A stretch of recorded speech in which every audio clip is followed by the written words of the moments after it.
को नमस्कार। ऋषु ज्योतिष में आपका स्वागत है।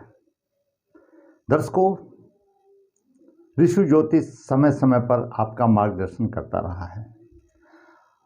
आज के वीडियो में हम फिर विचार करेंगे कि पितृदोष कैसे पीढ़ी दर पीढ़ी वंशज की कुंडली में आता है। यदि इसका उपाय या इसका निवारण हम नहीं करते हैं तो आगे 5-5 पीढ़ी तक चलता है। आइए विचार करते हैं एक पिता की और 2 उसकी संतान की कुंडली में किस प्रकार के योग बनते हैं। दर्शकों, ये पिता का जन्म 25 मार्च 87 में हुआ। इनका जन्म मकर लगन में हुआ। मकर लगन में चंद्रमा 9 डिग्री लेकर के बैठा हुआ है। द्वितीय भाव में बुध और शुक्र है। शुक्र मृत अवस्था में है। तृतीय भाव में सूर्य, गुरु और राहु है। चतुर्थ भाव में मेष राशि का मंगल है, 28 डिग्री लेकर बैठा हुआ है। पंचम, छठा, सप्तम, अष्टम में कोई ग्रह नहीं है। नवम भाव केतु में बलवान, नवम भाव कन्या राशि में केतु बलवान ग्रह है। दसम भाव में तुला राशि कोई ग्रह नहीं है और एकादश भाव में शनि अपने 27 अंश लेकर के विराजमान है। दर्शकों, जातक का जन्म विष्टिकरण में हुआ। विष्टिकरण के स्वामी अपने आप में यम हैं। इस कुंडली में महत्वपूर्ण देखने वाली बात, सूर्य, गुरु और राहु तीनों तृतीय भाव में हैं और गुरु के साथ राहु ग्रहण योग बना रहा है। सूर्य के साथ राहु ग्रहण योग बना रहा है और गुरु के साथ राहु चंडाल योग बना रहा है। गुरु और राहु दोनों पीड़ित हैं। सूर्य के 11 अंश हैं, गुरु के 11 अंश हैं, राहु के 18 अंश हैं। राहु प्रबल है, गुरु और सूर्य को पीड़ित कर रहा है। तीसरा भाव हानि है। लगन का स्वामी शनि एकादश भाव में है। लग्नेश एकादश भाव में शुभ होता है। ठीक है, शत्रु राशि में है, थोड़ा कम प्रभाव देगा, लेकिन लग्नेश के लिए एकादश भाव अच्छा माना गया है। 27 डिग्री है, वृद्ध अवस्था में है। केतु भाग्य की हानि कर रहा है क्योंकि केतु 18 डिग्री लेकर के बैठा हुआ है। केतु और राहु का सूर्य और गुरु पर प्रबल प्रभाव है। दर्शकों, मंगल का नीच प्रभाव सप्तम भाव पर है और गुरु का भी पंचम दृष्टि प्रभाव सप्तम भाव पर है। बचाव में चंद्रमा अपनी राशि को देख रहा है। छुटपुट करके त्रुटिपूर्ण दाम्पत्य जीवन में काम चल रहा है। मंगल का शुभ प्रभाव है, राहु का शुभ प्रभाव है। चंद्रमा अपनी राशि को बचा रहा है। 2 पाप ग्रह का है, चंद्रमा का है। छुटपुट कैसे भी हो अपना काम चल रहा है। खास बात देखने वाली, गुरु 9वें भाव का स्वामी है। गुरु द्वादश भाव का स्वामी है। धनु राशि है, द्वादश भाव में पीड़ित है। अष्टम भाव का स्वामी सूर्य है, पीड़ित है। अष्टम भाव और द्वादश भाव दोनों का एक सफल दाम्पत्य जीवन के लिए योग बनता है। क्यों? अष्टम भाव गुप्त अंगों का भाव है तो द्वादश भाव दाम्पत्य सुख का भाव है। कहीं ना कहीं दाम्पत्य सुख की हानि है। तृतीय भाव की हानि है। जातक अच्छा पढ़ा लिखा, क्योंकि लग्नेश पंचम भाव को देख रहा है। 2 संतान भी मिली, अच्छा पढ़ा लिखा, लेकिन लेखन शक्ति कमजोर होने की वजह से पढ़ाई के औसतन में उतना फायदा नहीं हुआ। क्योंकि जातक अपने भाव प्रकट नहीं कर सकता। जब तक तीसरा भाव जिस आदमी का पीड़ित होता है, आज के ज़माने में एक लेखन क्रिया ही ऐसी रह गई है जो एक्सप्रेस करने की बात रह गई अपने विचारों को, तो उसमें पीड़ित है। अच्छी शिक्षा होने के साथ साथ व्यवसाय में कोई शिक्षा के अनुरूप कोई उसको फायदा नहीं हुआ। खास बात, जातक का द्वादश भाव और अष्टम भाव के स्वामी पीड़ित हैं, दोनों एक दाम्पत्य जीवन के लिए अभिन्न योग बनते हैं। पुत्री की कुंडली देखते हैं। पुत्री का जन्म कन्या लग्न में हुआ। द्वितीय भाव में सूर्य बुध है, बुध अस्त है, यानी लग्नेश ही अस्त है। सूर्य तुला राशि में है, धन का भाव है, तुला राशि में है। सूर्य द्वादश भाव का स्वामी है, द्वादश भाव खर्चे का भाव है। जब खर्चे का भाव का स्वामी अगर धन भाव में बैठ गया तो अठन्नी नहीं बचनी, जैसे तैसे काम चलना कैसे। इसके साथ साथ तृतीय भाव में वृश्चिक राशि का गुरु है, चतुर्थ भाव में धनु राशि, पंचम में मकर राशि, छठे भाव में राहु कुंभ राशि का है, 9 डिग्री पर है। सप्तम भाव में मीन राशि, अष्टम भाव में मेष का चंद्रमा, नवम भाव में वृश्चिक राशि और दसम भाव में मंगल अष्टमेश भी है।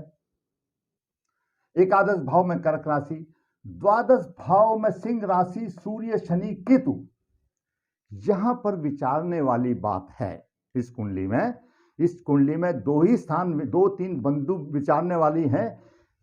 सूर्य गुरु केंद्राधिपति दोषी है, 2 केंद्रों का स्वामी गुरु है, वृश्चिक राशि में है, केंद्राधिपति दोषी है। केंद्रापति दोषी का अगर वो किसी त्रिकोणे के साथ होता है तो वो शुभ कारक होता है, वरना उसका फल नहीं मिलता। दर्शकों, द्वादश भाव में शुक्र शनि केतु, यहां पर विचार करने वाली बात है। द्वादश भाव बहुत ही महत्वपूर्ण भाव है, सहवा सुख का भाव है, खर्चे का भाव है और बदनामी का भाव भी है। शुक्र यहां पर अच्छे योग बनाता है अगर वो पाप ग्रह से पीड़ित ना हो तो। शुक्र के साथ शनि की शत्रु राशि है, शुक्र 7 में है। फिर उसके साथ में केतु आ गया। केतु ध्वज का काम करता है। अगर किसी जगह पर शुभ युति होगी तो उसको शुभता में ऊपर उठाएगा और अशुभ युति होगी तो उसको अशुभता में ऊपर उठाएगा। केतु यहां ध्वज का काम करेगा। तो यह है एक कन्या के विपक्ष, उसमें अच्छा योग नहीं है। वीडियो में यही कहना अच्छा रहता है, अब उसके लिए एक शुभ योग नहीं है। शुभ योग तो पुरुष के लिए भी नहीं है, लेकिन कन्या है उसके लिए शुभ नहीं है। द्वादश भाव का स्वामी सूर्य नीच राशि में है। देखिए दर्शकों, गुरु की 9 दृष्टि, 1 2 3 4 5 6 7 8 9, राहु भी 9 अंश लेकर के बैठा है, गुरु भी 9 अंश लेकर के बैठा है। कन्या का भी सूर्य पीड़ित है। कन्या का द्वादश भाव भी अच्छा नहीं है, द्वादश भाव का स्वामी भी पीड़ित है। दर्शकों, यहां पर भी सूर्य पीड़ित है राहु से, उसकी संतान में भी सूर्य पीड़ित है राहु से। और भी दोष हो सकते हैं, वो तो अगर इतना विश्लेषण करें तो कितना घंटा लग जाएगा टाइम, लेकिन एक ही बात को ले लीजिए, कन्या का भी सूर्य पीड़ित है, द्वादश भाव का गुरु भी पीड़ित है और पुत्री का भी द्वादश भाव और सूर्य अच्छे योग में नहीं है। अब बात करते हैं पुत्र की। दर्शकों, पुत्र मूल नक्षत्र में पैदा है। मूल नक्षत्र चरण 2 है। चरण 2 अपने ज्योतिष के अनुसार माता के लिए अशुभ माना गया है। मूल के स्वामी तो केतु हैं और राहु केतु पूर्वजों के कारक हैं। मूल नक्षत्र में पैदा होना कहीं ना कहीं पूर्वजों का प्रभाव। फिर साथ साथ में चंद्रमा अस्त है, अमावस्या योग है। चंद्रमा सूर्य से अस्त है, अमावस्या योग है।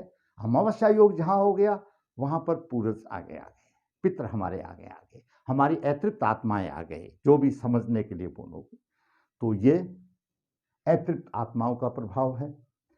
यहां पर इस बच्चे का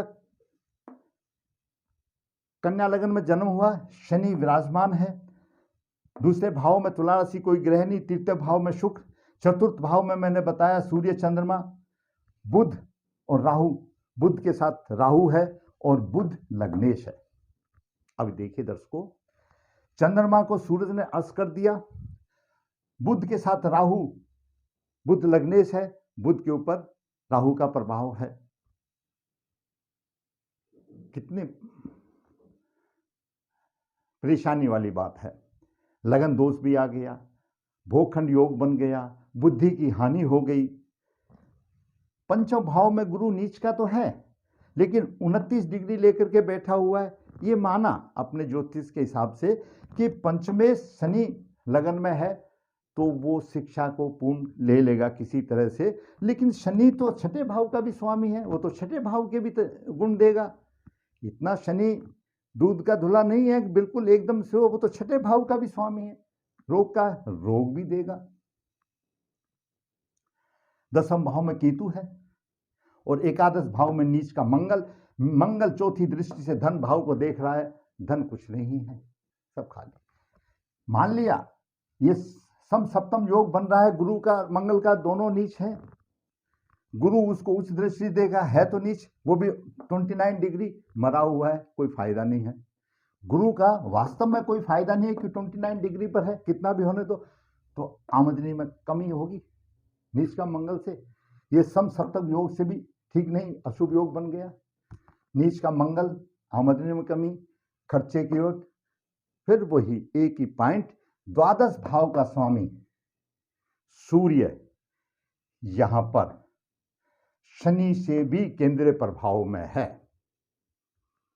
शनि का केंद्रीय प्रभाव है, केंद्रीय प्रभाव 75% होता है, तो शनि का भी केंद्रीय प्रभाव है। तो कहीं ना कहीं इस तरह से अगर हम राहु से देखें इसको, तो राहु 1 2 3 4 5 6 7 8 9, राहु 9 दृष्टि से द्वादश भाव में अपना प्रभाव दे रहा है, शत्रु राशि है।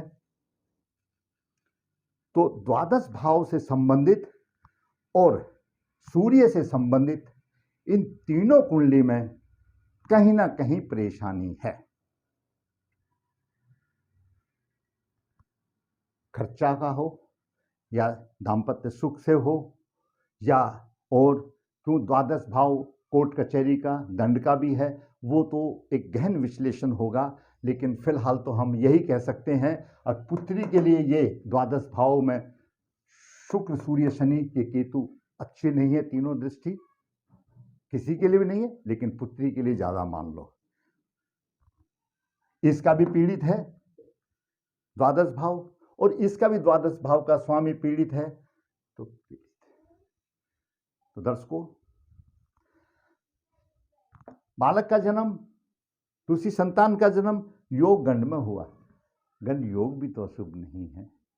हम इन छोटी छोटी चीजों को छोड़ देते हैं, करण को, योग को, इनको, लेकिन इनका महत्व तो है, तभी तो ज्योतिष में दिया है। इनका भी उपाय होता है, इनके लिए भी सारे पितृदोष के साथ साथ सब होता है, लेकिन ध्यान कौन देगा?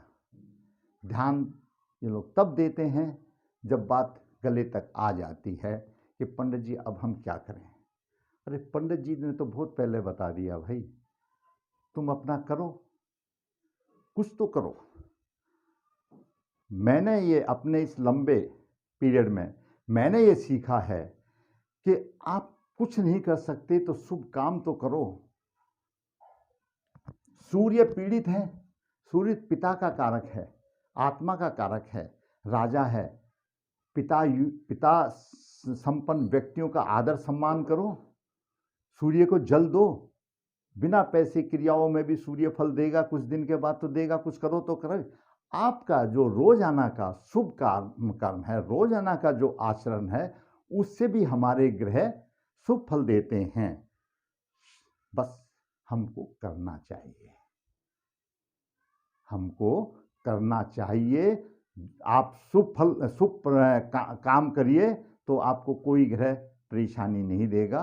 उस जो ग्रह के जो अब जो सूर्य पिता का कारक है, आत्मा का कारक है, तो पिता तुल्य आदमियों का सम्मान कीजिए। चंद्रमा है, माता का कारक है, उनका सम्मान कीजिए। अगर अशुभ चंद्रमा भी फल देगा, अशुभ सूर्य भी फल देगा। कभी कभी तभी तो कहा है कि बाहर क्यों जाना, घर में माँ बाप बैठे हैं, वो भगवान के समझ, लेकिन करता कौन है? दर्शकों, शुभ काम करो, अच्छे काम करो। जब दोष आते हैं तो फिर हम भागते हैं और फिर हम इधर करते हैं, खर्चा भी होता है, तो करो। ये दोष तो निवारण करने पड़ेंगे। जब तक ये दोष का निवारण नहीं होगा, ये दोष पीढ़ी दर पीढ़ी बढ़ते चले जाएंगे, कहीं ना कहीं समस्या आएंगी। पितृदोष में संतान अयोग मिलती है, खर्चा अधिक होता है, बीमारी का कुछ पता नहीं चलता, लंबी बीमारी होती है, कितने कितने कारण ऐसे हैं, अनहोनी घटनाएं होती हैं, अकाल मृत्युआं होती हैं, शिक्षा नहीं होती, ये नहीं होता, शादी में रुकावट, ये रुकावट, सब चीज़ ये पितृदोष है। लाल किताब तो यहाँ तक कहती है कि कोई भी ग्रह जब अपनी शत्रु राशि में होता है तो उस राशि का भी प्रभाव को हानि देता है और खुद का भी अपना प्रभाव खत्म कर देता है। वो तो इतना तक बोलती है। दर्शकों, जरूरत है आपको समझने की। हर पंडित जी, हर ज्योतिषाचार्य आपको अच्छी ही बात बताता है, अच्छा ही मार्गदर्शन करता है, जरूरत है आपको करने की। आज की वीडियो में मैंने आपको फिर इस कड़ी में पितृदोष पीढ़ियों में ट्रांजिट होते हैं एक और उदाहरण दे करके समझाया। ये मेरे उदाहरण, ये व्यक्तिगत मेरे देखे हुए हैं। मेरी कोई भी कुंडली मैंने अभी भी कोई भी कुंडली मैंने अनुमानित नहीं लगाई है। ये हकीकत में कुंडलियां हैं और जो लोग उस तकलीफ से जूझ रहे हैं, मैं उन्हीं का विश्लेषण करके आपको बताता हूँ। मुझे उम्मीद है आपको अच्छा लगा होगा। अगर आपको अच्छा लगा है तो मेरा चैनल को सब्सक्राइब कीजिए, वीडियो को शेयर कीजिए, लोगों का ज्ञानवर्धक हो, खुशी से अपना जीवन जिए। धन्यवाद।